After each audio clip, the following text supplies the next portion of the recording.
Hey there, humans, and welcome to the Blue Fox Hiking channel.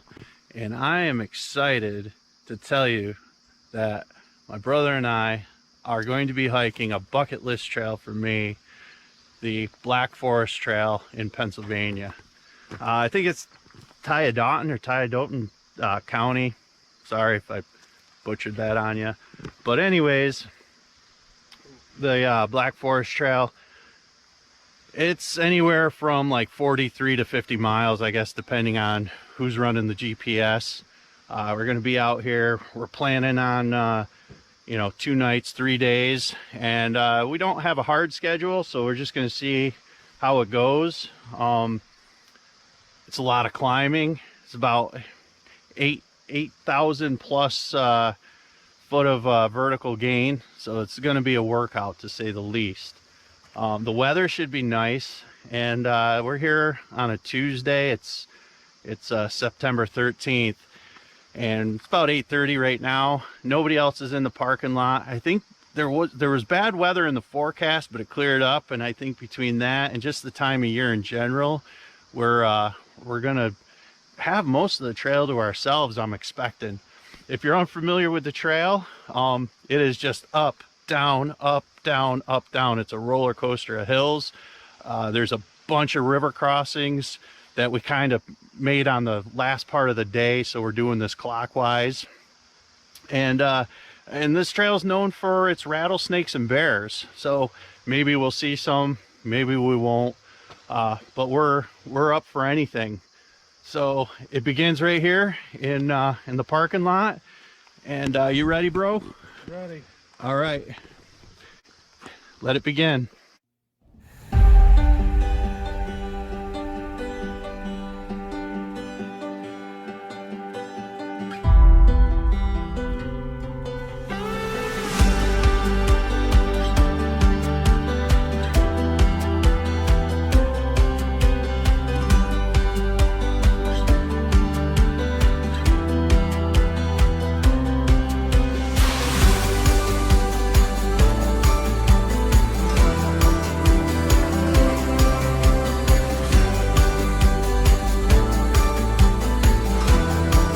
About a quarter of a mile way in.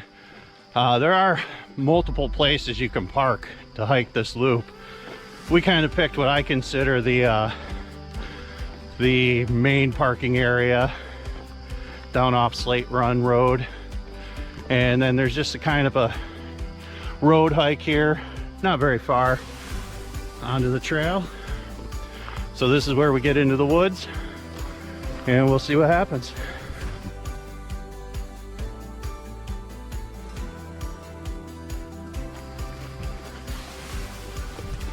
For those of you who care, I got about a 15-pound base weight, and with food and water, carrying about 21 pounds, somewhere right in there.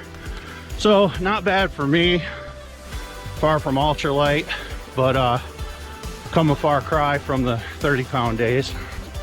So, but I have a pretty good feeling 20 pounds, I'm gonna feel every pound of it on some of these hills. So here's hoping I can keep up. Should mention the blazes for this trail are all orange with a scattering of red blazes that indicate a high water trail. So even though it's rained quite a bit the last couple days around here, it's been an extremely dry summer, so I don't think the high water trail is gonna come into play, other than the fact that it confuses people. And sometimes you just end up on the wrong trail or not really sure which direction to go. So our plan, stay orange blaze the whole way. And with me having the map, we're sure to get lost somewhere, but try to keep that to a minimum. And I also mentioned earlier, it's a loop trail, and we picked this direction because there's a ton of water on the other end of the trail. But with that, according to everything I've read and seen, the way we're going is actually a harder way to hike it, because you climb up the steep side of the mountains and go down the slope side. I don't know if it's gonna really make that big of a difference, but we really just didn't want to hike for 3 days with wet feet. So probably something will come along and soak our feet that we couldn't plan for anyways, and it'll all be from naught. But doing the best we can. Day one. We only got maybe a little lost already, barely, hardly at all. I did forget my favorite sunglasses, so there is that. We'll see if not having my sunglasses comes into play later on. I think I'll be all right. Another little fun fact, the reason it's called the Black Forest is because back when the settlers came through here, the tree coverage was so thick that hardly any of the light actually reached the forest floor. Now, because of deforestation and wildfires, it's really not anything like that. But I spent a lot of time in the woods, and it's got a pretty good cover still. So we'll see how all that pans out. Onward.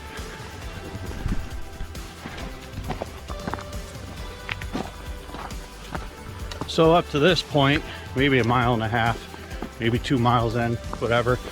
It's been pretty flat, pretty easy going. Not very many rocks, so I think we're just starting to get into the meat of the hike. We're headed uphill, and the infamous rocks of Rocksylvania are starting to come out.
Finally summited the first climb.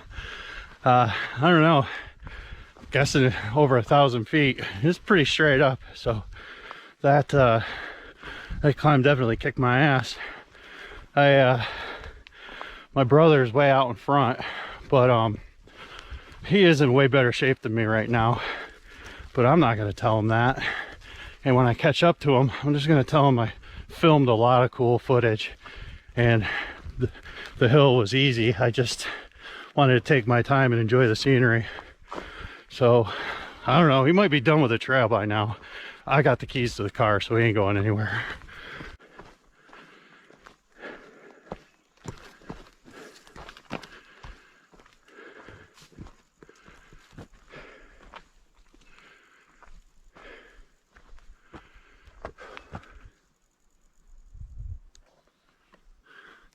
Oh, hey, bro.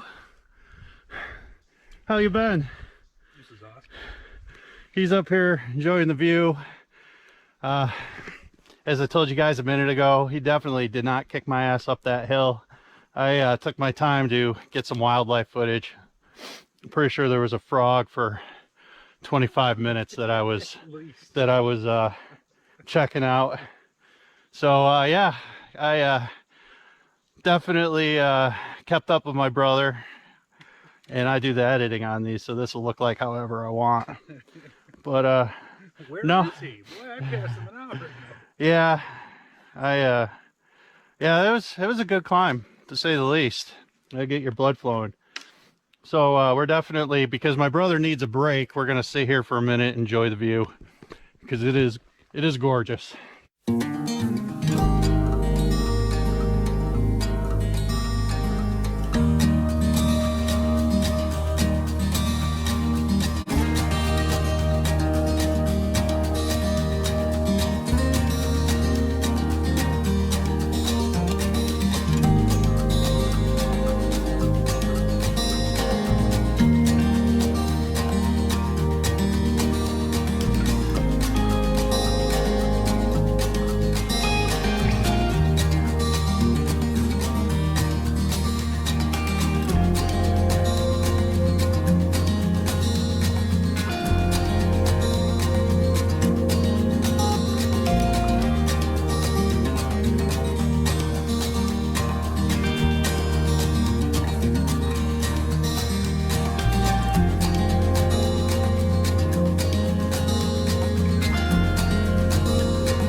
We just finished our second good incline of the day. I'm not really sure how many feet up, probably not even half of the first hill we climbed, but my brother once again just smoked me going up that hill.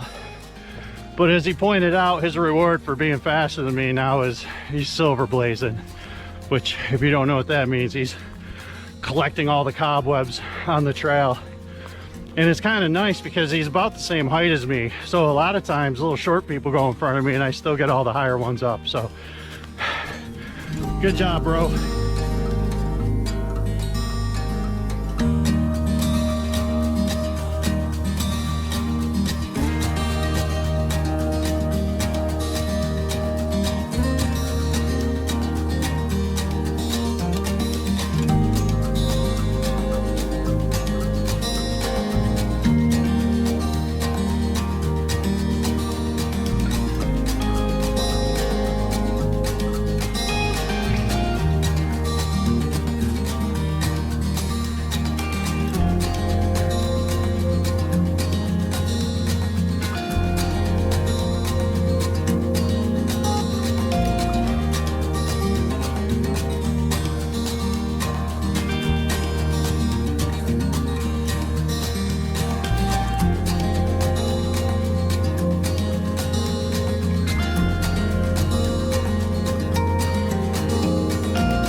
All right, humans, we are about 7.5 miles in on the day. We're shooting for roughly 15 mile days, depending on where we end up camping. So we're close to half the day, and found this little spot. Figure we'll have a quick snack, rehydrate, grab some water, and get moving. This is probably going to be like a 15-20 minute stop tops. We're making decent time. I think I ain't the fastest anymore, but I'm still here. So all right, time for lunch. Man, not even 5 minutes after our snack, right back uphill. Whew. But I'm glad we stopped, got some extra water and got some sugar. Press it on.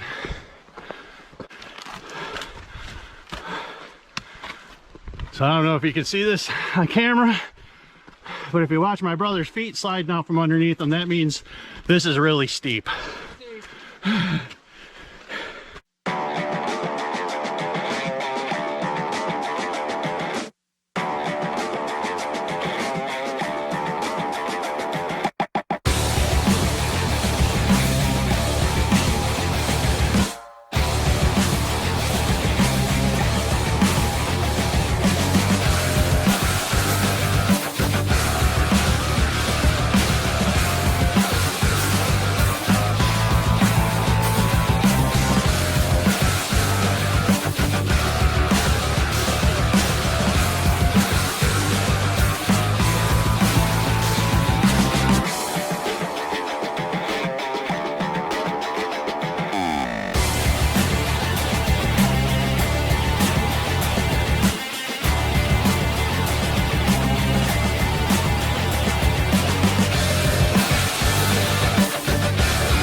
All right, big climb number 3 in the books.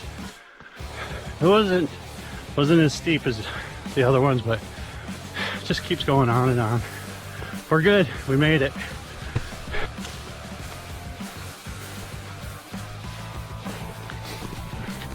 All that uphill and no views. Now we just get to go back down the other side. Feels like I got robbed a little bit.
Okay, humans, we have found our camp spot for the night. We're roughly 13 miles in, somewhere in there, so a little short of 17 miles, but the next camp spot we have to climb a 2,000-foot mountain. It's over 4 miles away, so we're just gonna take the short day today, make up for it tomorrow, get an early start. It's about 3:10 right now, so it's going to get dark here in the woods pretty quickly. It gets dark around 7ish, but in the woods it gets dark earlier than that, and we don't really want to be scrambling. So I did have a request to show me pitching the tent, so I'll try and do this the best I can. But basically I have a trekking pole tent, which means it doesn't come with poles. I actually literally use my trekking poles that I hike with to set up the tent. So I have a ground sheet or a footprint, and it's just a piece of Tyvek. It's a pretty popular footprint, and all it does is kind of help protect the bottom of the tent. So I'm gonna set the camera down and kind of get things laid out, and I'll get more into the details.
So basically, it's considered a pretty easy tent to set up. I generally like to make it look harder than it really is.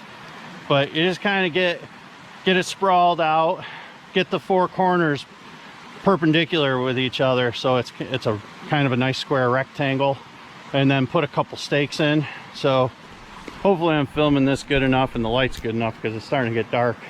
So you can kind of see the real magic is putting the trekking poles in anyway. So, and that's also usually where I make it look harder than it actually is. Okay, I'm jumping ahead just a bit on this tent. I was fighting two things, and this tent's a Durston XP2, means it's a two-person tent, but I'm such a big dude, it just fits me really.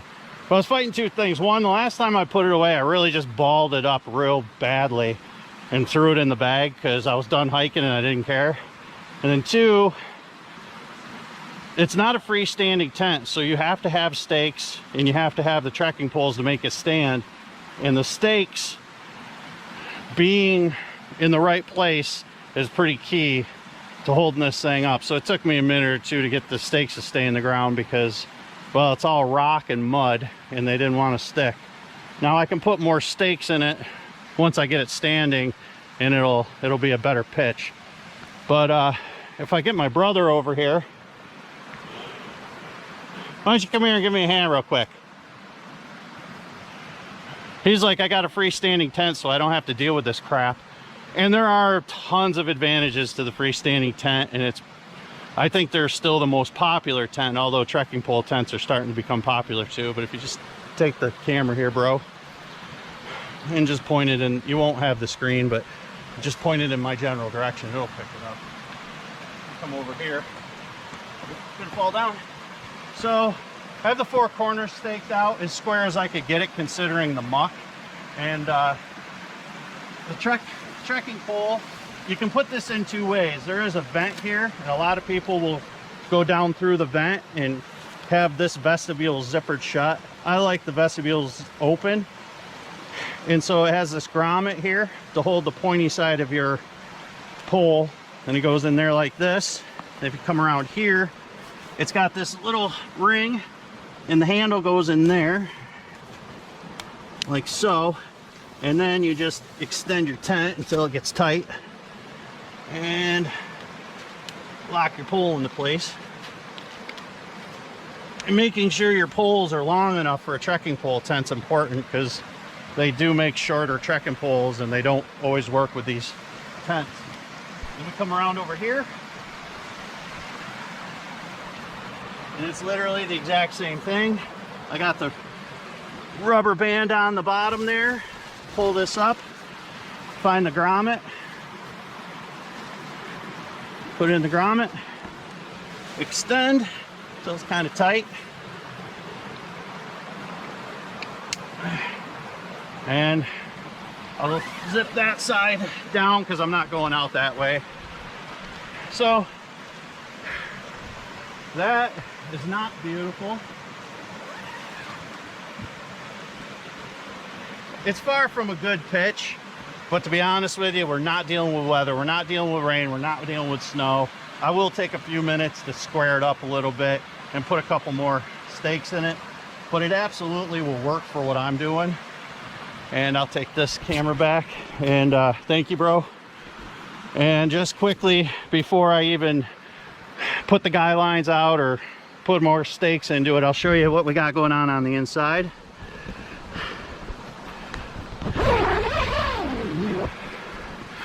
And so this door here is called a vestibule, and it gives you a little space to leave your pack or whatever outside the tent, but you know, under cover. This is what they call a doubled wall tent, and that just means it has this outer piece is a rain fly. Okay, so this whole outer piece comes off, and you're just left with a mesh tent. And it's good for stargazing, or if it's super hot out.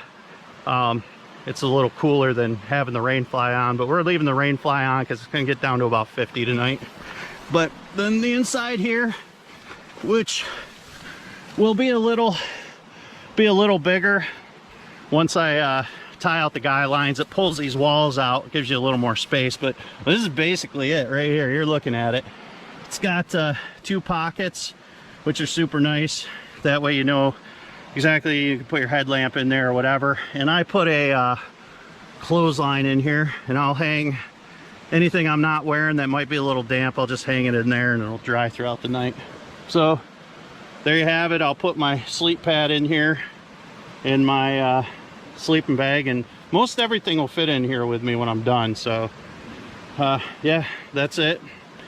Sorry this was sloppy. Sorry to Dan Durston who makes these tents, because it was not a pretty pitch, but I'm a little tired, and this is just how it goes sometimes. Show you the inside of the tent real quick. I don't have like all my ditty bags and crap like that in there, but this is the gist of it. You got an air mattress, a couple of pillows, and a down quilt, which the down quilt has straps that straps it right to that pad, but it isn't going to get cold enough for me to want to strap it. I'm going to end up kicking that quilt off sometime during the night, so I'm not going to strap it down. If it does get too warm or too cold, I can always strap it down later. And I guess we're going to do dinner now, and I think I brought it. Obviously we got a couple of dinners here to choose from, and I'm not being terribly creative with this, so I'll get it dug out and then I'll show you what we got. I said I'm not very creative. If you watch the Interlochen Trail video, then you've seen this before, but I am cold soaking. I've been cold soaking all summer, and I'll keep doing it until it gets cold and I don't like it no more, or I don't know, I probably cold soak for a while. I just like the convenience of it. But I've got couscous and and Lipton cup of soup in there. I was gonna go with something different than the Spam this time, but you know what, I had leftover Spam from the last time, so leftover Spam it is. And then I'll have some beef jerky, which you can throw in your cold soak and it will rehydrate, but I don't plan on doing that. So I'm going to put the couscous and the Spam in the cold soaker here. Add about probably 1.5 cups to 2 cups of water in about 20 minutes or so. That'll be the meal. Nothing great, but it'll get the job done.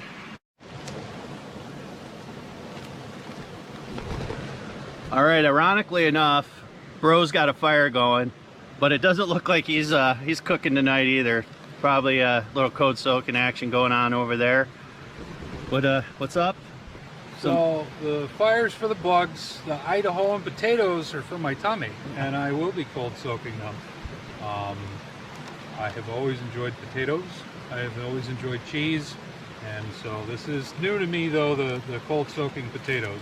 I've done it with oatmeal, but never potatoes. But I've heard good things, so, and I've got backups in case this goes terribly awry. I only feel a little responsible because I'm the idiot who told him it was good, but I like it, and honestly, I never eat my food very hot anyways. I'll take leftovers out of the fridge and just eat them cold. So so here's the big advantage with the potatoes, which I'm having tomorrow night. So the big advantage with the potatoes, the second he puts water in them and stirs them up, you eat them. Unlike the couscous that needs 20 to 30 minutes to rehydrate. So as long as he doesn't overwater them and then ends up drinking it, he'll be all right. So we'll see how that goes. But in the meantime, you know, it's like 4:30 in the afternoon, man. I never camped this early. My brother, neither really. We're more like just hammer the miles, but we were looking at what was in front of us to the next campsite. We have to go over a 2,000 foot mountain, and you know, it was a little over 4 miles, and it was getting kind of later in the day. You know, tomorrow we'll hike. We're gonna go through that campsite tomorrow, and we'll have a better idea if we would have made it or not. We probably would have, but then we would have just been absolutely shot, setting up in the dark, you know, having to find a place to hang a bear bag in the dark. And I really don't know how nice that camp is. It might be real nice. Might have been worth the effort. I don't know. But you know what? We're pretty comfortable right here. Got these rock chairs. And so the reality is tomorrow we'll start real early, make up the distance tomorrow. And I think we'll be all right. But it just means a long sit down and camp here. Although I'm tired, so when I do hit the air mattress, I'll be out pretty quick. I didn't film the bear bag hanging tonight because really I wasn't feeling it. I'll do that tomorrow. The tent was giving me fits, so that wasted time. So I should be careful what I promise, because I might not feel like doing the bear bag tomorrow either. But we are hanging it. I've got the rock bag hanging where the bear bag will be, so we'll replace the rock bag with the bear bag.